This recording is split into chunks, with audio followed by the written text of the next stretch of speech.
going on? This is your boy Corbin Bennett from Transdads, and I told you guys I would do some Q&A videos, and so this is my first one. I want to talk to you guys about how to begin to transition as far as I know and what I've learned throughout the last couple of years and learning from myself and from others, that sort of thing.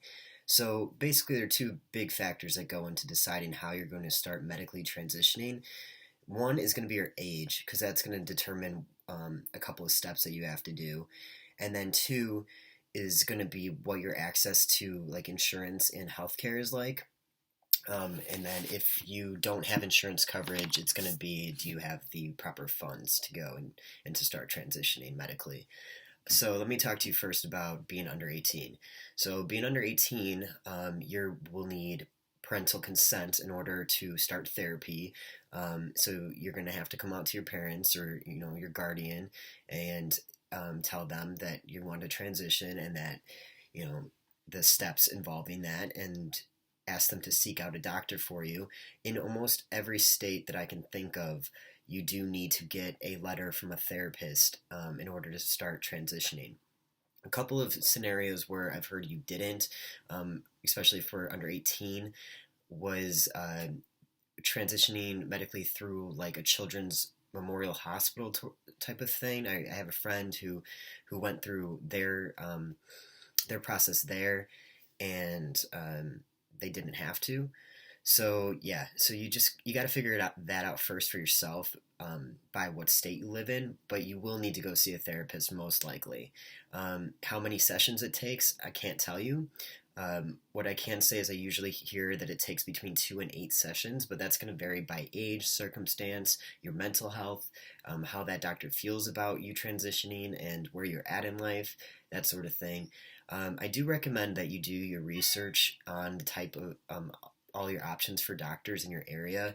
Get a good list of them together, email them all, tell them your plan to transition, tell them your end goal of wanting to get a letter to start hormone replacement therapy with testosterone, and then just ask them their prices, ask them if they can tell you how many sessions typically it takes. You can ask all these questions. Whether or not they answer you, that's a different story.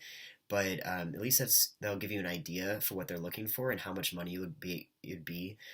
Sometimes your health insurance will cover those sessions as well, but my insurance company would not. So that's another thing.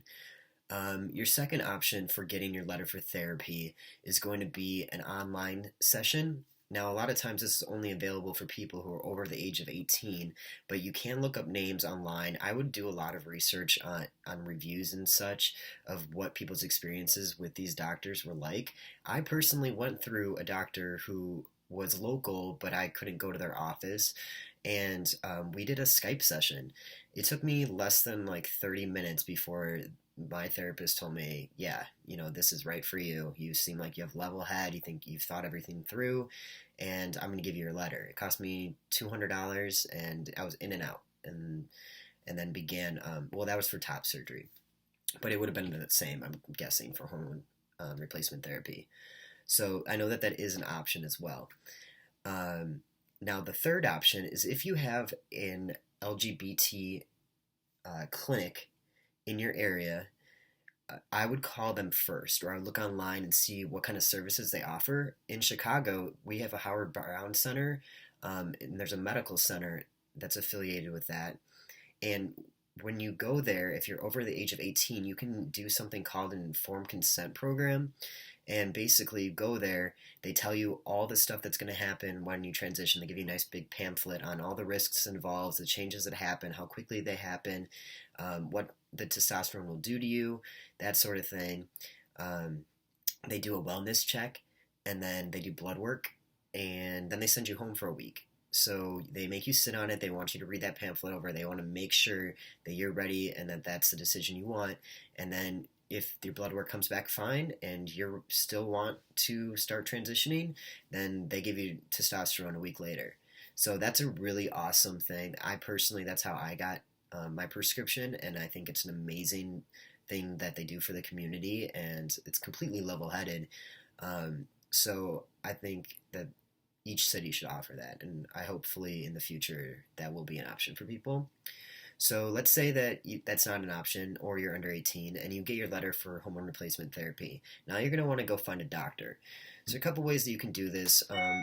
What I would suggest is that you go on Google, you type in FTM, general doctors or endocrinologists, um, and you can search like your city. There are plenty of forums and online websites that have lists of doctors that people have gone through. A lot of times they have information on them, like what services they offer.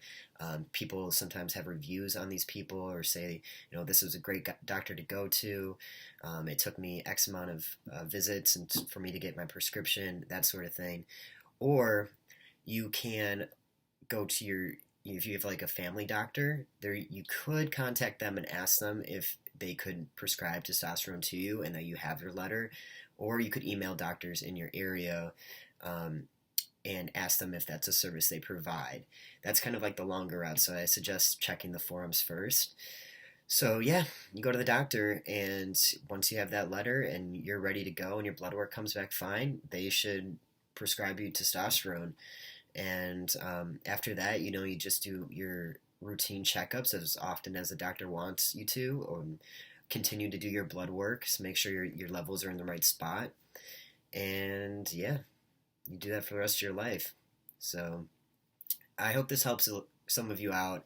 I know that I get this question a lot, and I know that a lot of the online resources that you can find are pretty tricky and very much vary by state. So do your research, and if you want to contact me personally and have me help you out, I'd be happy to do so. But that's all for today, guys. Thanks.